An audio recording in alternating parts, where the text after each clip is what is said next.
2 months after I died, it finally occurred to my parents that they'd forgotten to bring me back from their trip. My father scowled in frustration. She was supposed to walk back herself. Does she really need to make such a big deal out of it? My brother, ever smug, opened our chat and sent an emoji, along with a message. You'd better die out there. That way, Scarlett and I will split grandma's inheritance. He received no reply. With a frosty expression, my mother said, tell her if she shows up for her grandmother's birthday on time, I'll let the whole pushing Scarlett into the water thing go. They never believed I hadn't made it out of those woods. After digging 6 feet into the ground, they finally found my bones deep in the forest. Unable to reach me and under pressure from my grandmother, my family finally found themselves reluctantly standing in front of a rundown rental in the city. Flynn Patterson pinched his nose. How can that good-for-nothing live in a place like this? Mom, Dad, I don't want to go in. All right.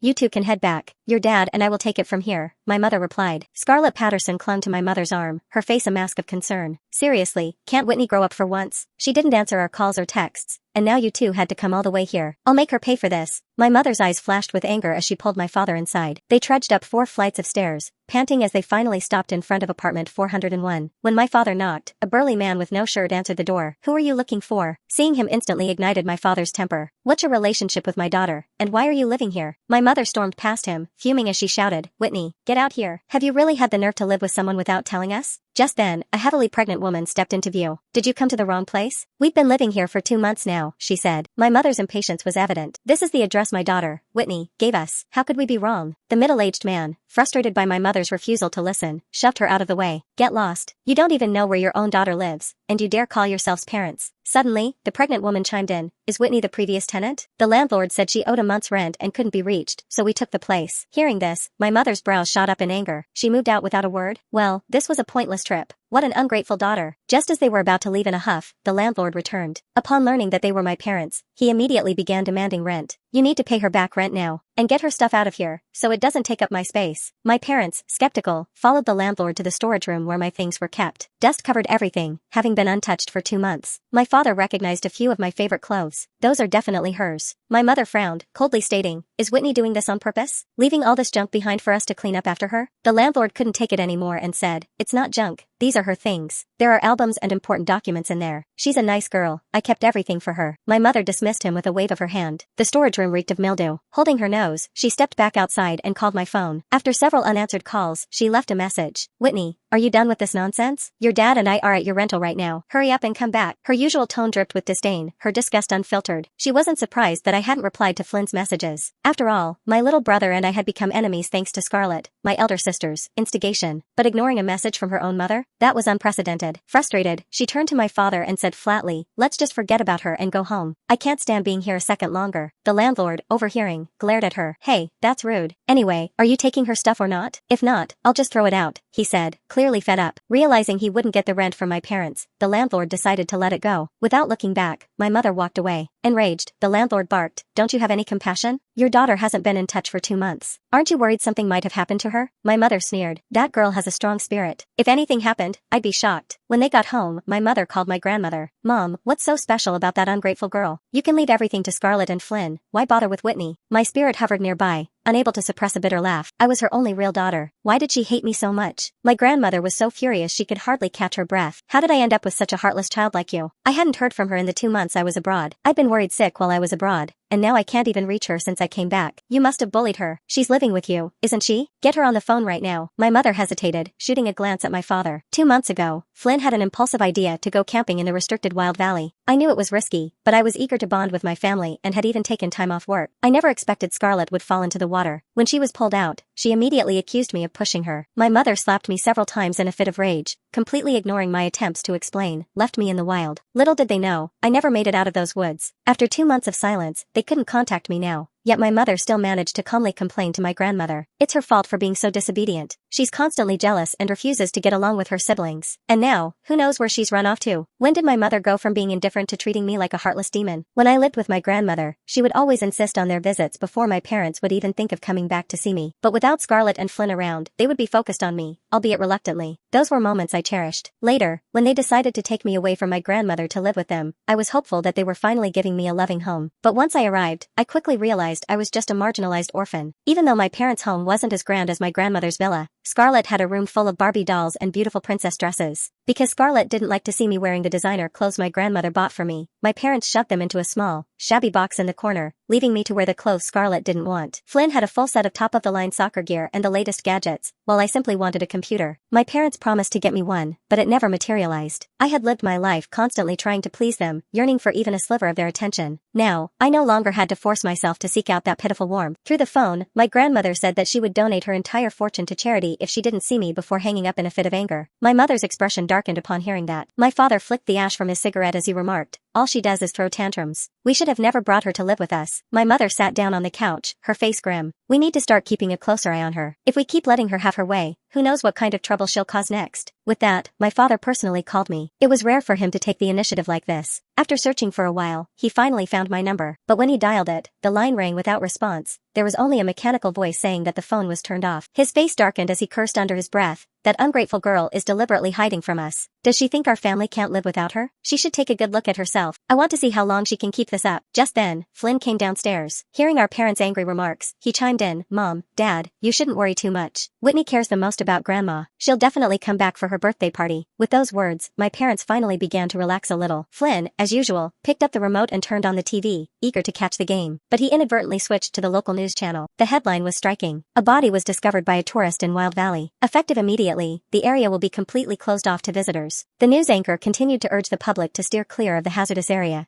emphasizing the need to avoid any potential accidents. Flynn sat up straight, disbelief etched on his face. "They actually closed off Wild Valley?" My mother's brow furrowed as a thought crossed her mind. Then Flynn sprang up from the couch, excitement bubbling over as he slapped his thigh. "This is fantastic. That camping trip we took to Wild Valley is now a legendary last hurrah. I can't wait to tell my classmates. They'll be so jealous, especially since they never got a chance to go before it was shut down." Slowly, my mother's tense expression began to relax. "Alright, enough of this childish excitement. Have you two picked out a birthday gift for your grandmother's party?" My father, who had initially worn a dark scowl, finally seemed to ease up. "This time, you kids had better come up with some charming words to flatter her." Flynn rolled his eyes. "Whitney always helps me pick the best gifts for Grandma anyway. Grandma will love it. You guys don't need to worry." With that, he turned his attention back to the game on TV. When my name was mentioned, my mother's expression shifted back to one of disdain, and she turned to retreat into her room. After sitting on the bed for a moment, she picked up her phone, seemingly indifferent, and opened our chat history. There were no new texts. Our last conversation felt like a distant memory now, and those few brief exchanges seemed strangely foreign.